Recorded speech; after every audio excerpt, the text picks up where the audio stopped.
Hey guys, well, it looks like the warm weather is upon us. I need to get this rat nest figured out. I haven't rewired it since I removed the old controller and put the fire driver on it.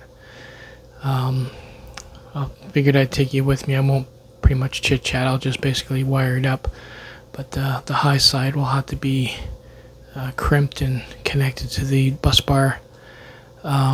This relay here that I did up is basically what goes to the switch for the low side for each controller, or both. It's two relays, and from what I can see, this one would go to the fire driver on the low side, and this goes to the positive on the bus bar, and it basically switches them. Both are each one of them. I have no idea where this goes, so we'll just tuck that in there and pretend we didn't see that. This is your throttle, which you can see is cut off from the other one. That'll probably be hooked up on the other side, but there's still a lot here. Like this wire here goes to the high side, goes to this module here that goes up to the display that shows the amps and the volts. Yeah, a lot of stuff has to be hooked back up again and straightened out. I still have to put bolts and that through this side of the controller because it's kind of like sitting there wonky wonky. A couple of bumps will knock that off. So yeah, this here is the 3-speed switch, which will probably hook up to the fire driver as well. Anyway, let's get to it. Shut up and get it done.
Actually, I know exactly want to do that.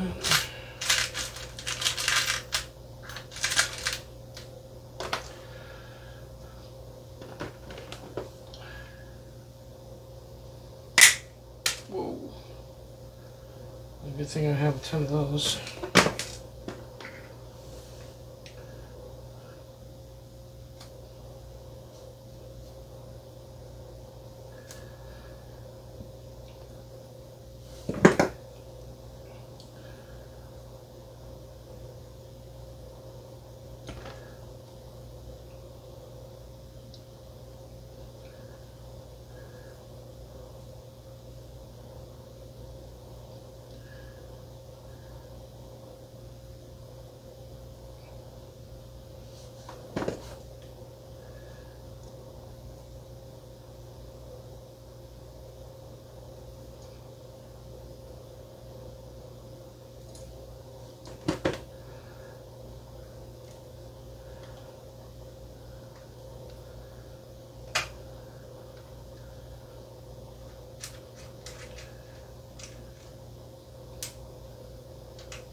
How close it is to that thing getting positive there.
I'll have to use a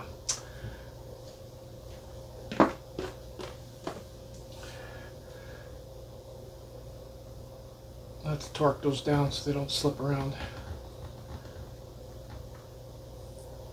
This is the 12 volt. This is the 80 volt. It goes to the 80 to here. This is for the low side, so this one goes to this one. This one will go to the fardriver, and the rest is to the switch up there. Okay, so as far as I can go over here, this one here, like I said, doesn't go anywhere, so. Well, that was fun. I did a lot of it offline, or off camera, but I had to totally redo those. It was pretty rough shape. Even the lights would flicker off and on. Okay, so over here we got a throttle hooked up, soldered and hot glued. Hulls are done, and the low side power. So that's ready to go. What I did find interesting when I had a problem with the lights is if there is an issue with one of these circuits, these lights won't light up. So that's kind of cool. This is free light, front and back. This is for the fardriver, and if you want a fan to go with that, then you would. I didn't have another relay, so I ended up hooking up to this. So that's the fan for the back, and then you got your front. You do them both.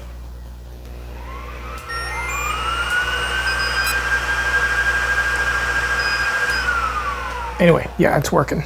So I just basically had to tuck in all the wires. I'm going to leave the 3-speed switch for now until I get the fardriver pre-programmed. So excuse me, I gotta take this in the other room and remove this, flip it upside down, and this way I can hook the batteries up and we can program the controller. Okay, well, we're at 80 volts, 81 volts. This is set for 71 volts on the thingy.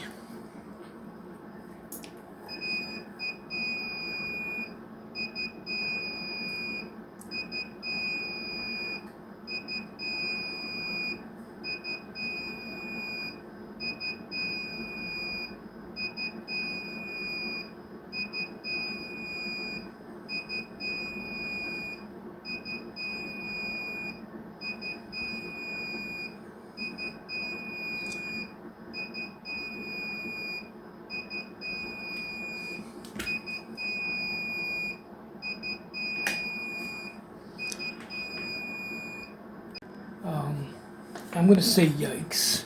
This thing is very powerful. I found out that I need new torque bars. I had a bit of a spin out, but it didn't even ruin this wire, which I'm totally blown away because it wrapped it around 5 times and it's still good. So that just shows the how good ebikes.ca, their wiring harnesses going to the motor. It took it no problem. Yeah. Okay, so I'm going to show you once and that's it, because this sort of moves a little bit, and my torque bar that's on the bike over on the other side is a little loose, so it's kind of scary. Ow. So we'll just right now we're at 80 volts. I actually started when it was at 82, and it was insane. So we'll just go easy on it.